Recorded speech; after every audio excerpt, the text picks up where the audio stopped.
Ndugu wanahabari, nitumie fursa hii kuwakaribisha sana kwenye ukumbi wa mikutano wa polisi mkoa wa Kusini Unguja ili tuje tupeane taarifa na mambo mbalimbali ambayo yanatuhusu sisi kama jamii. Cha kwanza kabisa nipende kuwajulisha kwamba hali ya usalama katika mkoa wa Kusini Unguja ni shwari. Hakuna matukio ya kushtua na wananchi kwa ujumla wake wanaendelea na shughuli zao za kujiletea kipato katika hali ya utulivu. Leo nimewaita kwa lengo kubwa moja. Kama ambavyo mnajua kwamba Waislamu nchini kote kwa maana ya Zanzibar na Tanzania bara na kwingineko kote duniani walikuwa kwenye kipindi cha mfungo mtukufu wa mwezi wa Ramadhan ambao tunatarajia kwamba tutahitimisha mfungo huo ifikapo tarehe 20 ama 21 kutegemea mwandamo wa mwezi. Na katika kuhitimisha tutakuwa na sherehe kubwa, sherehe za Eid al-Fitr, na sherehe hizi huwa zinaambatana na starehe, mikusanyiko, burudani, na kutokana na hayo nimeona tuongee mambo makubwa mawili.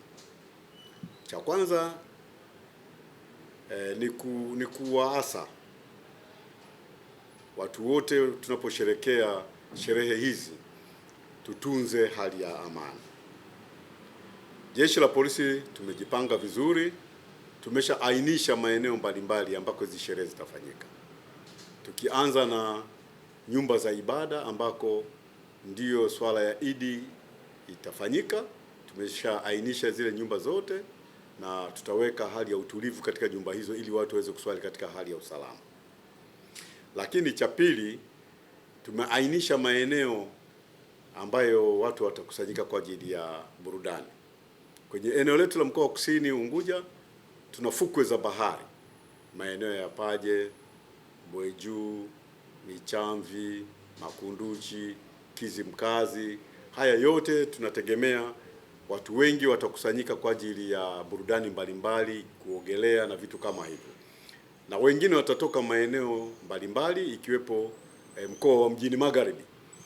Kwa kawaida watu wanatoka mjini wanakuja shamba kwa ajili ya burudani mbalimbali kusherehekea sikukuu hii. Na wengine wanakuja na magari.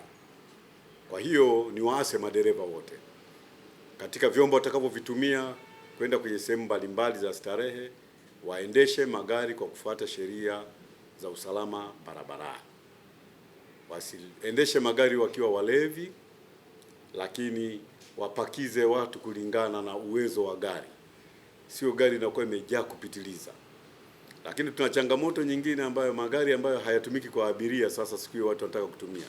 Zile keri, unaweka busati chini, unabeba watoto, majirani wengi kwenye gari ambayo sio salama.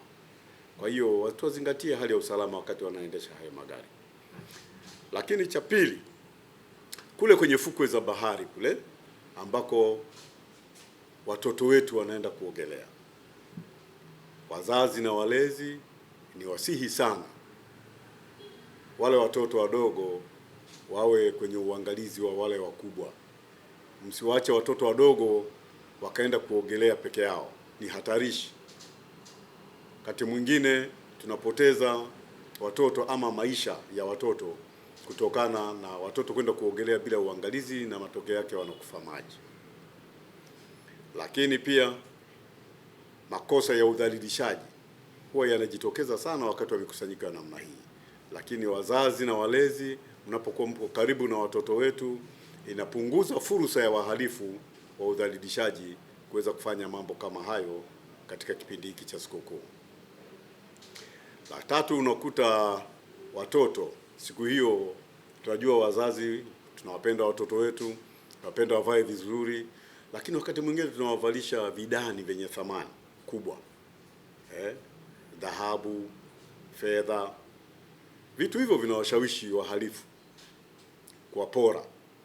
Kwa hiyo nashauri kwamba watoto wadogo wasivalishwe vidani vya thamani, vito vya thamani wasivalishwe, kwa sababu inashawishi wahalifu.